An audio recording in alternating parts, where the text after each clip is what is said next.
Minfilia, am I right? None other. I bid you welcome to Revenant's Toll. As if I could ever say no to Uri.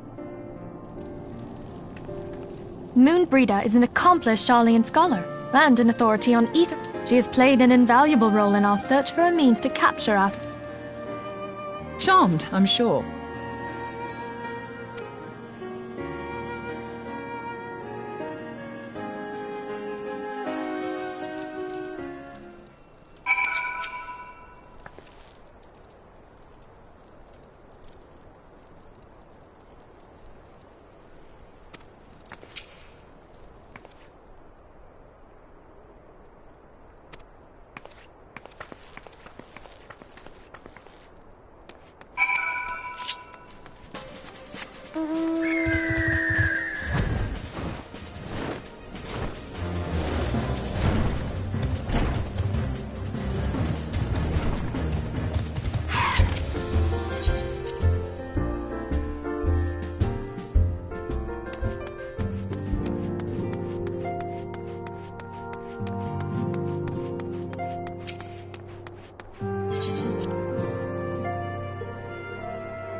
It's been ages!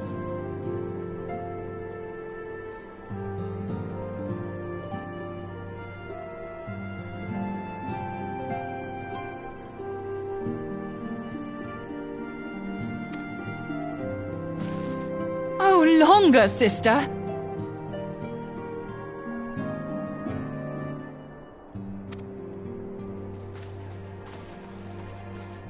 A joyous reunion indeed.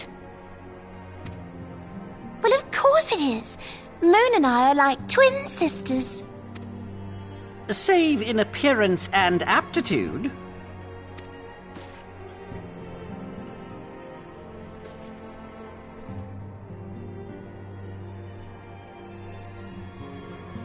Everyone, if I could have your attention. We have with us an esteemed guest who has come from Sharlayan to assist us. I bid Moonbreeder join us here that she might share with us her extensive knowledge of Aetherites. Also, as many of you are already aware, she has been overseeing our research into White Auracite, a sample of which she has been good enough to bring with her.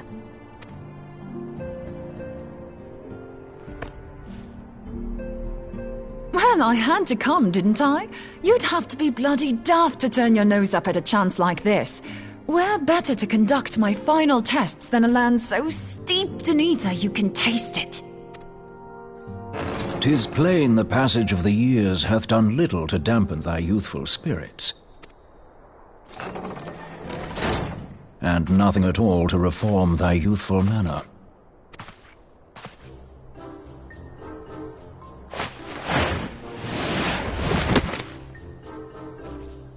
Oriange, where in the hells have you been hiding? Unhand me.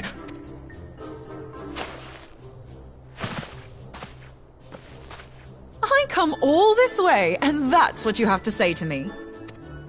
I much preferred when you were pleading with me to drop everything and hurry to your side. What was it you said? None save thee can satisfy this need. Go on.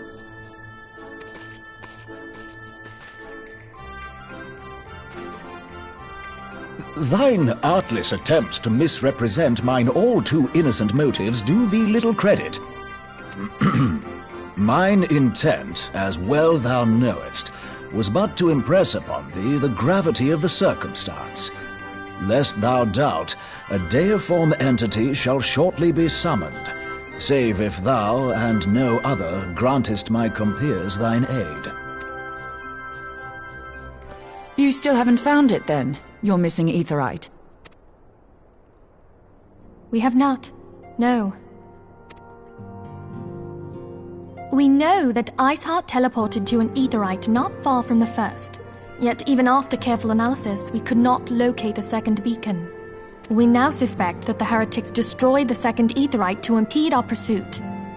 Our allies continue to scour Snowcloak for Iceheart's sanctuary, but we have no guarantee that they will find it. Yet it must be found, for even now Iceheart prepares to call upon Saint Shiva. I'm sorry, but if the aetheryte's been destroyed, then that's that. Although, you're absolutely sure she used the first aetheryte, are you? She didn't just use teleportation magics? One of our own bore witness to her escape. I can say with absolute certainty that Iceheart used the aetheryte.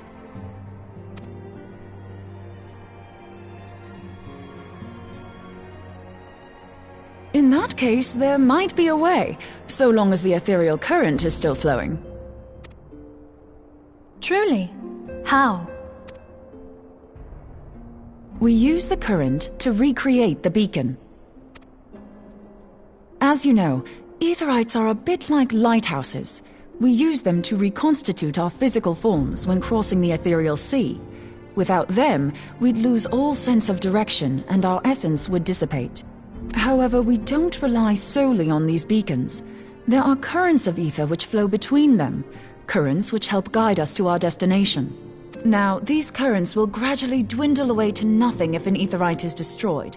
But if even a sluggish flow remains, we could theoretically use it to direct a surge of concentrated ether towards the void left by the beacon, and thereby fill it up again.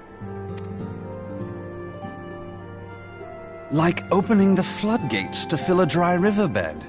Though, correct me if I'm wrong, but would we not need a veritable reservoir of ether?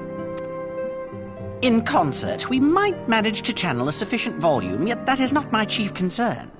To direct the flow of so great a volume of ether with the requisite precision would be a nigh impossible task in itself. I barely succeeded in facilitating travel to an unattuned beacon. That which you describe sounds considerably more difficult.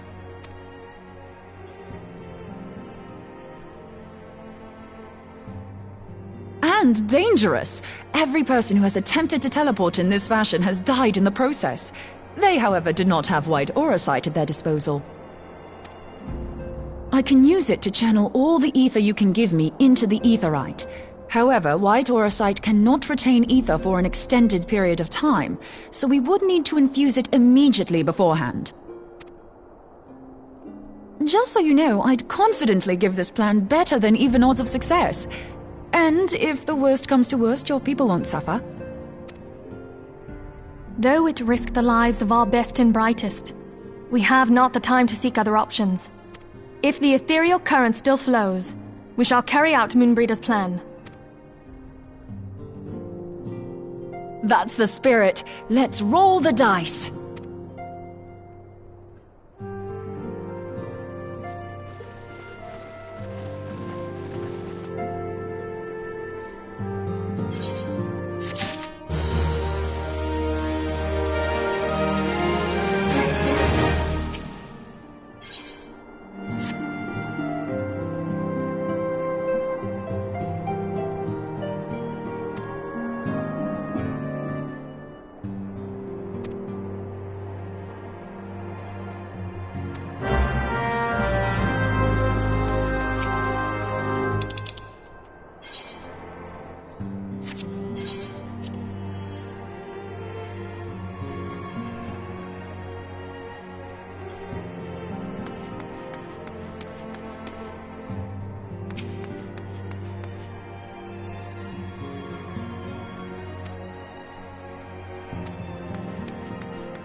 You should never have come here, warrior of light.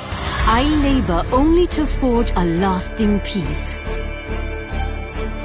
A peace you would deny us out of ignorance and blind faith. No matter. If it is our fate to be at odds, then it is mine to strike you down. We whom gods and men have forsaken shall be the instruments of our own deliverance. Partake of my flesh. Fill this vessel with your light. Walk amongst your brothers and sisters once more. Oh, Saint Shiva, still the hatred within our hearts and bless us with eternal grace.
Fool.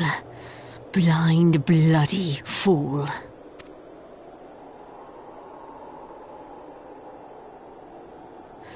You, of all people, should understand the suffering war begets. that no sacrifice is too great if it brings an end to the violence. Mine is the righteous cause. You fight in a war you do not understand, a pawn of liars and schemers. And they are no less ignorant than you, following the creed of their fathers without question, never thinking to ask why. Trapped in a delusion of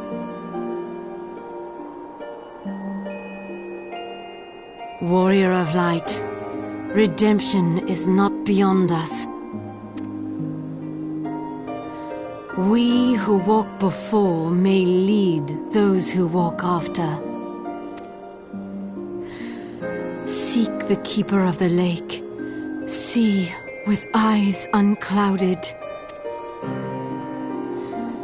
Do not squander Mother's gift.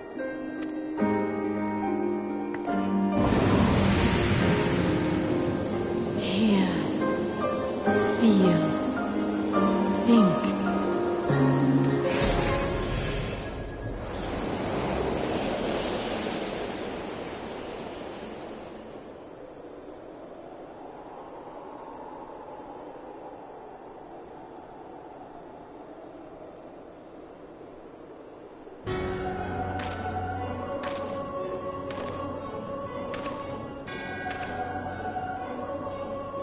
And so the vessel withdraws, a predictable outcome. Nevertheless, La Habrea will be pleased. How unfortunate.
On behalf of the Holy See of Ishgard, allow me to express my deepest thanks.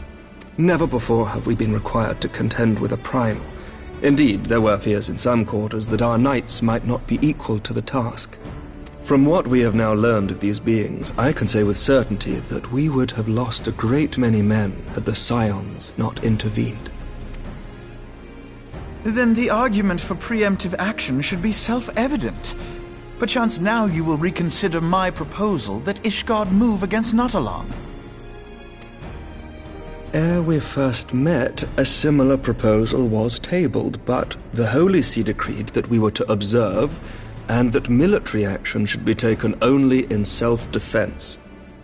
All things considered, it was not an unreasonable decision. Since the calamity, 2 vigils have fallen to the Horde, while Garuda has never shown any inclination to storm the gates of judgment. Which is why this unprecedented crisis and its resolution may prompt a change in policy. You who have faced these primals know well the threat they pose. Ishgard did not. Not until now. And there is naught like a brush with death to change a man's outlook. At the very least, this should silence any lingering objections to our arrangement with Revenant's Toll. The Holy See may even feel moved to grant us its formal endorsement. So far as it is possible, the Scions shall be compensated for their service. We should be grateful for any aid you can provide. As a gesture of good faith, I shall withdraw my previous request. Your people are doubtless needed elsewhere. That will not be necessary. We too have a vested interest in watching Dravania's movements. I see. Once more, I must thank you. Sir Emmerich, if I may, do you truly believe that Midgardsormr could return? The heavens are a window unto truth, but those who interpret their movements are not infallible. I requested your involvement as a precautionary measure. But of course! You sought an excuse to compensate us from the first, mindful of what would happen if Revenant's Toll were taken by your enemies. Ishgard is not wont to aid its neighbors, but that does not preclude it from manipulating them to serve its own interests. Choose your next words carefully.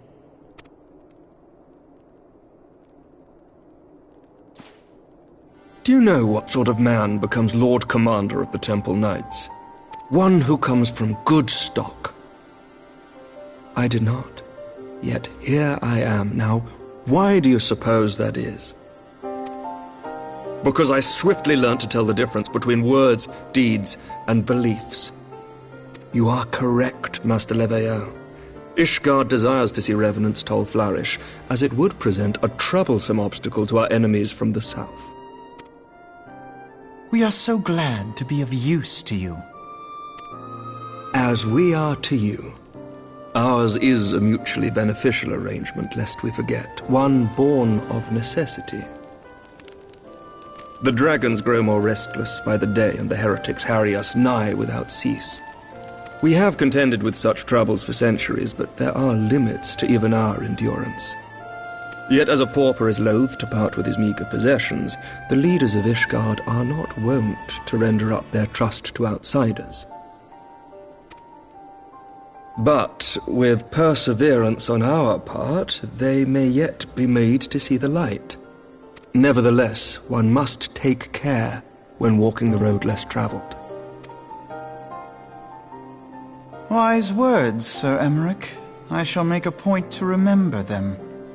I must apologize for my earlier outburst. I hope it will not sour our good relations. Not at all. You but spoke from the heart. I trust you understand that at times my duties may prevent me from meeting with you. On such occasions, my second-in-command will speak for me. Lucia, at your service. Pray excuse our reticence. We are but wary of speaking too freely, lest our sentiments be made known to our enemies. Know that the Lord Commander and I are of one mind. For the sake of Ishgard, and of Eorzea at large, I pray our peoples can put aside their differences. Those who dwell in the past risk losing sight of their future. Should aught befall one of our shipments, pray inform Lucia immediately. You may also relay to her any words you might have for me alone. Not being of Ishgardian birth, she owes no allegiance to any noble house, making her as near to incorruptible as one can find in my homeland. Suffice it to say, I trust her completely, and so may you. Which reminds me, Lord Orchefort, if you would be so kind? Certainly.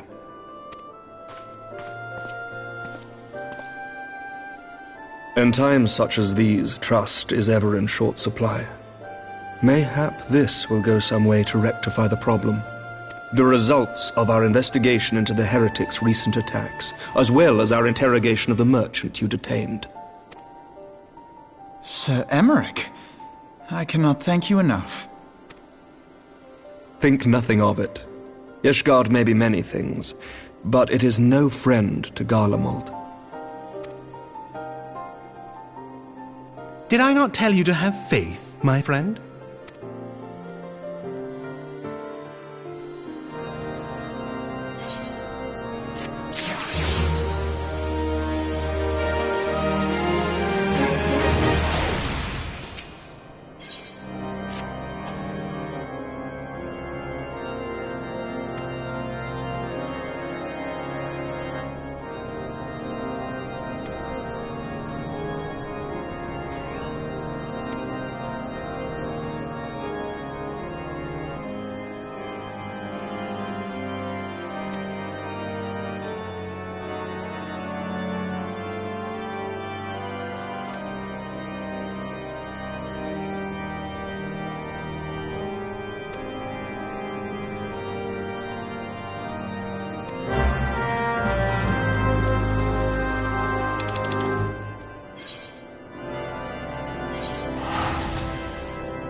Words cannot well express how glad I am to see you return to us hale and whole.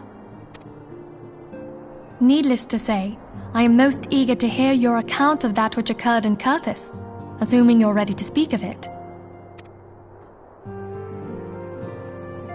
Excellent. I shall summon the others at once.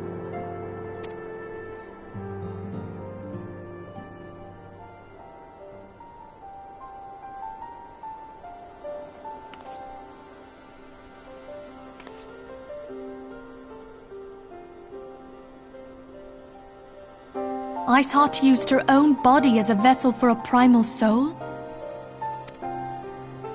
Master Louisoir's writings make no mention of such a possibility. Can we be certain this entity was a primal? As certain as we can be that good King Mogglemog the 12th was a primal, I should think. Both were ostensibly summoned. Let's not quibble over definitions. Of more concern is the implication that Iceheart retained her will, even after she was possessed. We are talking about a mortal, wielding the power of a primal. It can't possibly be that easy, can it? There must be some sort of sacrifice required. Or maybe she's just special? What qualities this woman possesseth, I know not, but full sure am I that she was groomed for this role. Few are privy to the secrets of summoning, and but a single party standeth to profit from their dissemination. Well, I wouldn't presume to comment on how the lass came to know about summoning, but I will say that what she summoned was a primal. The readings were the same, or near as damn it. Strange as it all sounds, it's really no different from what you've faced before.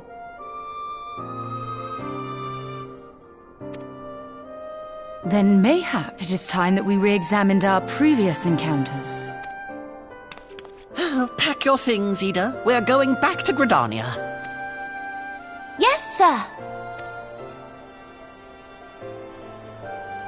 About Iceheart's final words to you.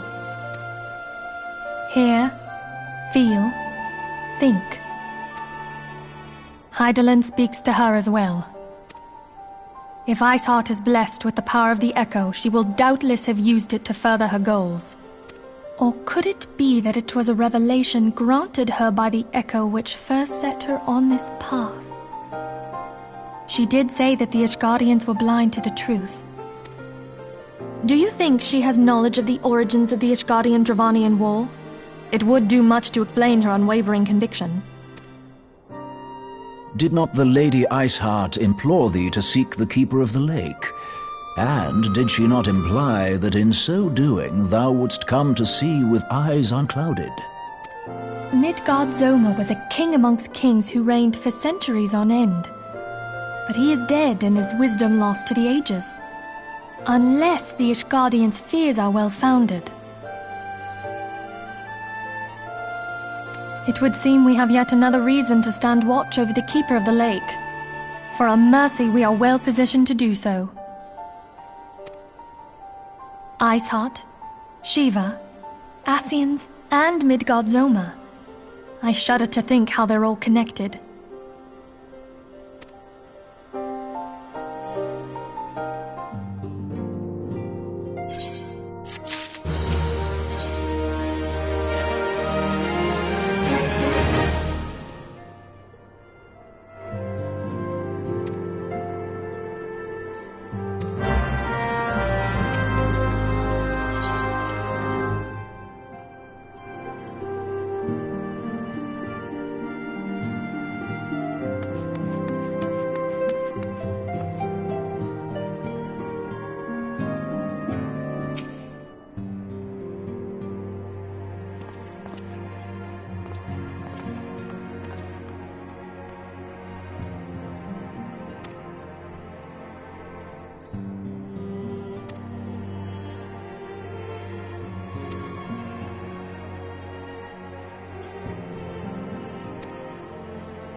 I've heard. Truly bothersome business. No, I do not foresee a problem on that front. The main concern is Roban. There is no telling what the brute might do. Have the Blades watch him in the flames day and night. You may leave the Sultana to me. I shall personally attend her grace.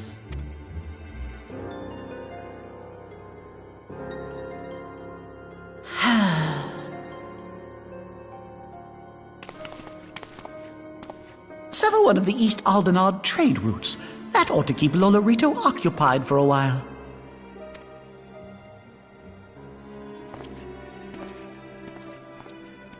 Nanamo Ulnamo.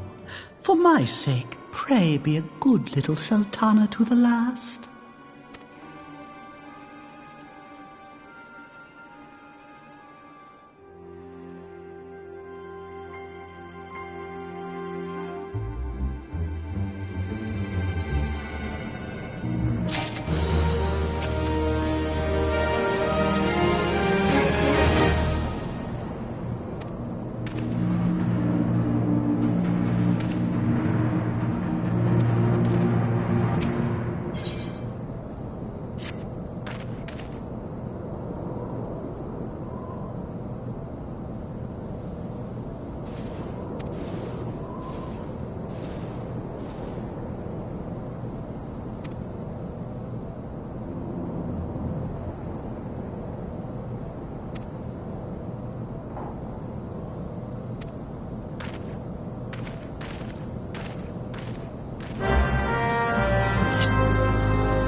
Welcome back, my friend.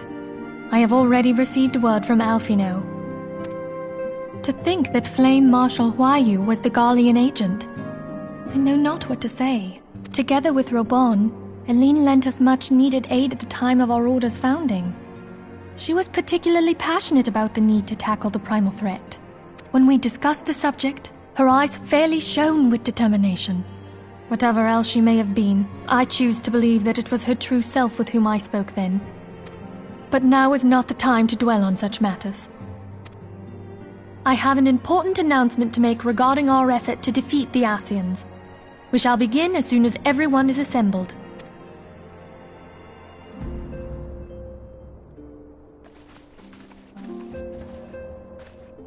My thanks for coming, friends. Moonbreeder, the floor is yours. By now, I'm sure you're all familiar with white auracite, the miraculous material that'll allow us to capture Ascian souls. Back at Snowcloak, we verified its ability to absorb vast amounts of ether. Alas, it leaves something to be desired in the area of stability. The stone can only store ether for a short while before expelling its contents. In addition to auracite's inherent limitations, we must needs be wary of our enemy's strength. Our foe draweth upon an infinite wellspring of power. Even should we succeed in entrapping him. Meaning that, if we want to kill the swine, we'll have to be quick about it. 'Tis our belief that an Ascian soul may be permanently undone, if smitten by a sufficiently concentrated burst of pure ether. The only trouble is, we can't say for sure how concentrated the burst needs to be. Without knowing how much ether an Ascian soul is composed of, we're basically guessing. Our sole clue lieth in thy struggle with La Habrea. During that encounter, Hydaelyn bid you forge what she called a Blade of Light, a weapon which took the form of a luminous stream of energy. Based on your description, we believe the blade with which you vanquished your foe was composed of ether. Admittedly, your victory proved ephemeral, as La Habrea was able to use a crystal of darkness to flee into the space that lies between our world and the void. The fact remains, however, that Hydaelyn placed the means to destroy the Ascians in your hands. Be that as it may, it would be unwise to assume that she will do the same when we next encounter such a foe. Quite so, my lady. We must needs find the means to forge our own blade of ether, one to equal that which Hydaelyn did benevolently bestow upon her champion. That is all well and good, but it seems to me that producing such a blade will require a prodigious quantity of ether. Whence will it come, pray tell? What if we had 2 pieces of white orosite? One to trap the Ascian, and the other to store the ether for the blade. Oh, nice try. But it's as I said, the stone won't hold ether for any length of time. We'd still need to collect the stuff there and then, sorry to say. And therein lies the rub. Finding a way to create the blade whenever and wherever we choose. 'Twould seem more research is in order. I'm going to linger a while, perform a few more tests on the orosite. And I could do with some help. Urianger, why don't you lend me a hand? Mine apologies, but I am required at the Waking Sands. Lady Minfilia hath given me sole charge of the premises. 'Twould be unseemly to leave them unattended. Sole charge, you say? So you're basically alone there, then? Well, that settles it. I'll just have to come to you.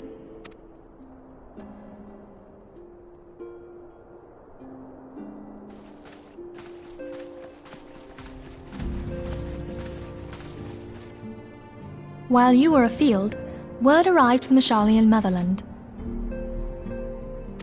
You will recall that a survey party was dispatched to investigate the incident at the Isle of Val. What they discovered was troubling, to say the least. According to the report, the isle has been erased from existence. 'Twas as if a hole had been torn in the very fabric of reality. Aye, yet the mystery endeth not with the isle's disappearance. It hath come to light that a number of scholars in various other locales were reported missing at a similar juncture. What's more, they all had something in common with the head of the students of Baldessian. Every last one of them was researching a phenomenon called dimensional compression, or the rejoining as the ancient texts call it. I'll be damned if that's a coincidence. All indications suggest Ascian involvement, but I sense that a force greater still is at work. The entity the Dark Beings call the One True God. We must pray that my dear friend Kryl regains consciousness soon. If she bore witness to the Isle of Val's final moments, she may be able to shed some light on this mystery.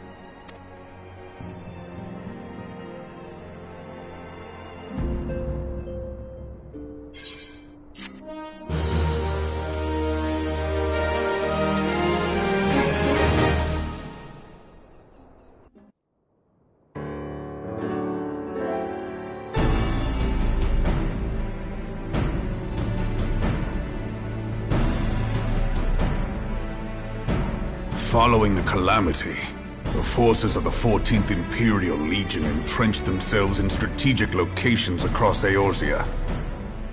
So swiftly did they accomplish this, it was suspected that they had received help. To think that it came from Huayu, my right hand. There is more. We have reason to believe that Huayu didn't deal exclusively with the 14th. She also answered to a higher authority in Garlemald. But this higher authority could not have been the Emperor.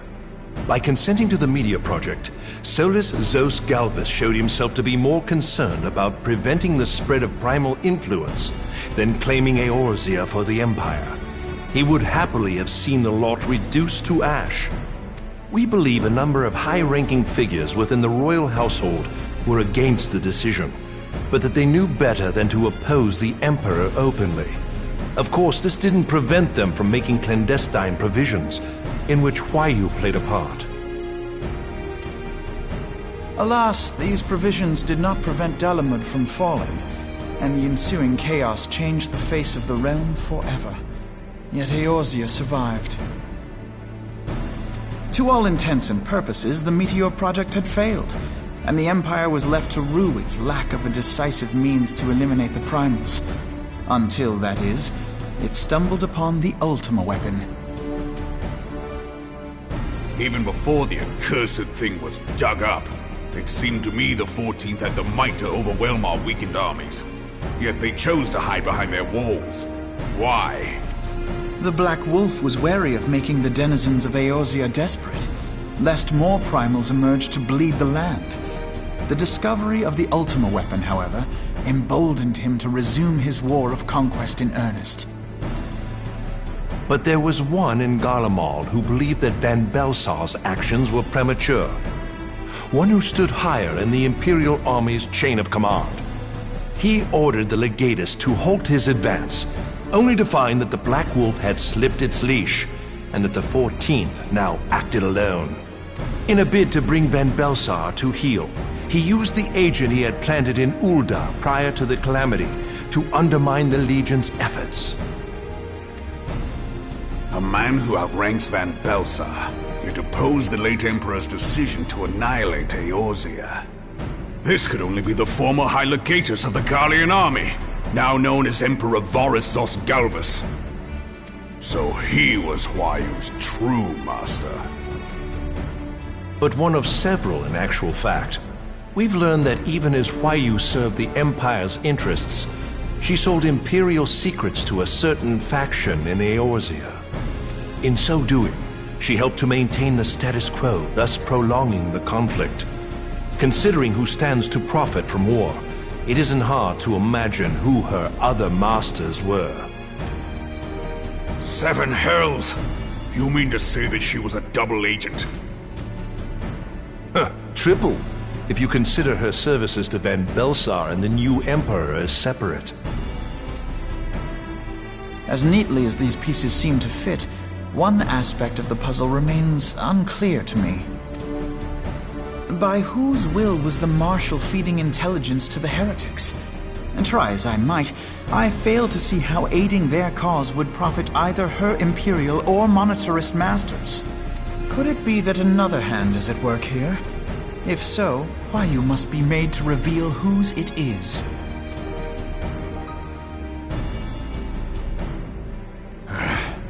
Not only have I lost a trusted friend, now I must interrogate her as a stranger.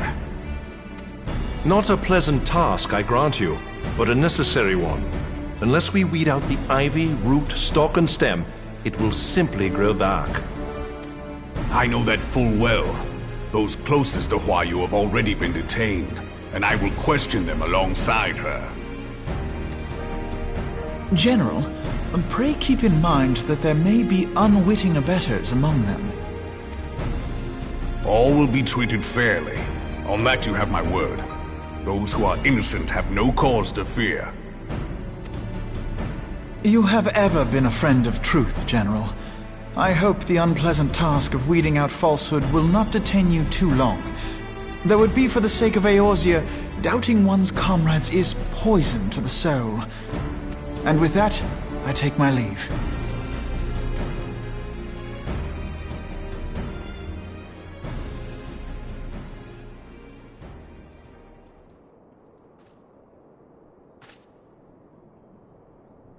All these years, I've been made to dance to their tune. How could you, Huayu? How could you side with them? Those cankers who take from this land and give naught in return, who use their power to disempower and grow fat while the people starve. I know you can hear me, monetarist scum! Your crimes will not go unpunished! Today I will purge this land of your sickness! Before the eyes of the 12, I swear it!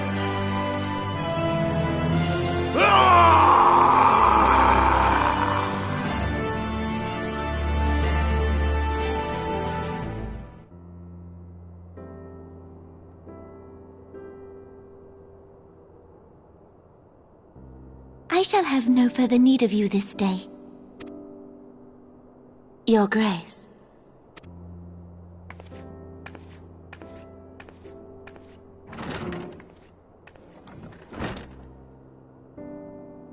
I fear that not even mine own chambers shall remain private for long. Has the situation grown so grim? Ever since you proposed the Cartiner Reclamation Bill, Teleji Adeleji has risen to greater prominence upon the backs of impoverished refugees. The monetarists were ever united in their pursuit of profit, but the man's actions have torn a rift in their ranks. They snap at each other as rabid dogs. Yet now is not the time to be bickering among ourselves. If this bickering is a threat to law and order, might you not have grounds to dissolve the Syndicate? Would that the solution were so simple, Admiral. Alas, my moving to dissolve the Syndicate is certain to spark outrage among the influential merchant class, whom the Cabal represents. This would serve to exacerbate the current unrest, and peace would slip still further away. Be they rich or poor, natives or refugees, all who reside in Ul'dah have a right to pursue happiness. It is the duty of a ruler to protect this right. If I am to perform my duty, I must needs tread warily. It would not do to make enemies heedlessly. Were Lord Lolorito here, he would doubtless say that I have my head in the clouds. A ruler is required to take a wide view. Try as we might to cater to all needs, some will inevitably be overlooked. As such, there shall ever be citizens who feel aggrieved. It cannot be helped. But as you have informed us, the monetarists take no view but their own. They hunger for power while the masses starve. In the absence of a common cause, it seems beyond any one individual to make Ul'dah whole. And the presence of a Garlean agent within the Immortal Flames only makes matters worse. Even accounting for Ul'dah's historic reliance upon mercenaries, such a grievous breach of security is unprecedented. I fear this business will provide the monetarists with a rod to beat Rauban. Eorzea can ill afford for the Immortal Flames to be dampened now. Ere long, the Garleans will turn their ravenous gaze toward our lands once more. If we are to resist their might, our nations must stand together. Yet for this to happen, our nations must be whole. Cannot be done to improve the situation in Ul'dah.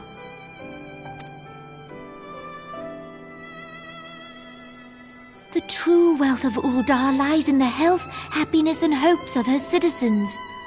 Alas, the citizens shall never know these things, so long as their lives are ruled by the ambitions of the few.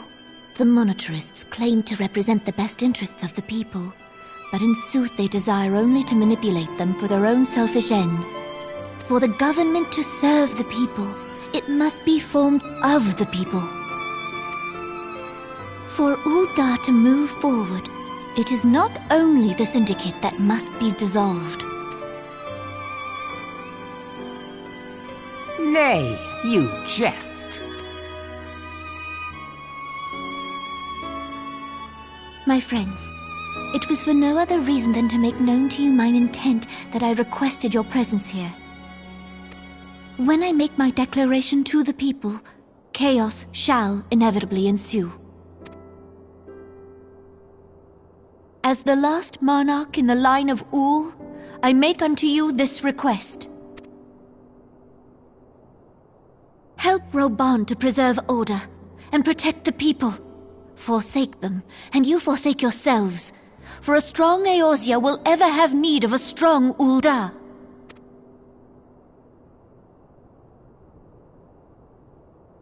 Your Grace, are you certain of this? There is no other way. When the time is ripe, the nation shall become a true republic. Both royalists and monetarists shall cease to be. Uldar will no longer belong to kings or queens or merchant princes, but to her people.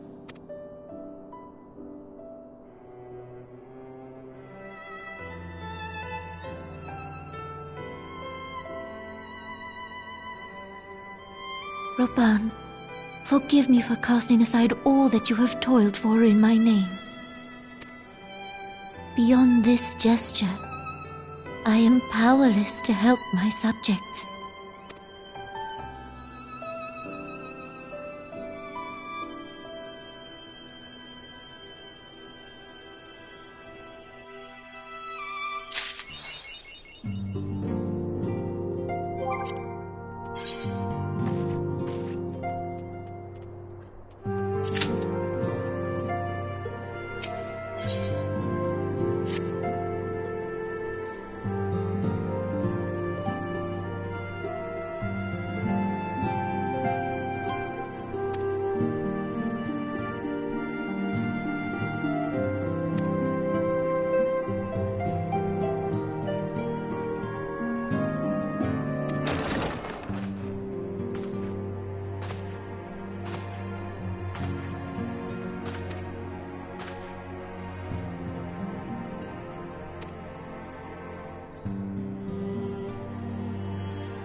We have a guest from Ishgard who wishes to speak with you. I believe the two of you have met. We have.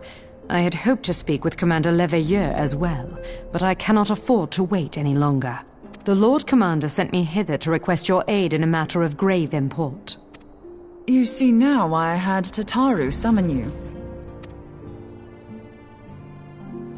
Now that we're all assembled, perhaps you would be good enough to elaborate on the nature of the matter which brought you to us. The Observatorium's astrologians have sounded the alarm. Last night, the Dragonstar burned with an intensity not seen in 15 summers. Not since the Dravanians engaged the Empire in the Battle of Silvertear Skies. The northern sky doth burn full bright upon the Wormlord's call. The red behemoth beckoneth, and flame consumeth all. The old Curthan rhyme, aye. The brightening of the Dragonstar is said to accompany the roar of a great worm. The astrologians believe that it was Midgard Soma himself who cried out on this occasion. After an absence of centuries, the King of Kings did return to lead his kind against the might of Garlemald, only to fall in his duel with the Agrius, proud flagship of the Garlean fleet. Devoid of life, his corpse remaineth entwined about the Magitech monstrosity even unto this day. Ariange has the right of it. Whatever this alteration in the Dragonstar portends, the Great Worm has shown no sign of life. Tataru, have the Domans reported aught out of the ordinary?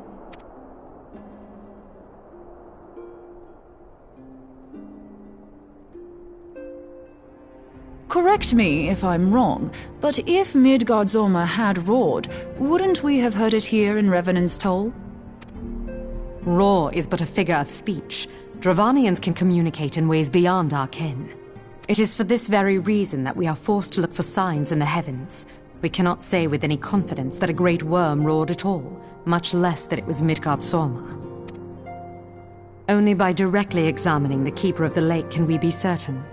However, it will take too long to gain the Holy See's approval to dispatch the Temple Knights. Therefore, Sir Emric would entrust this task to you.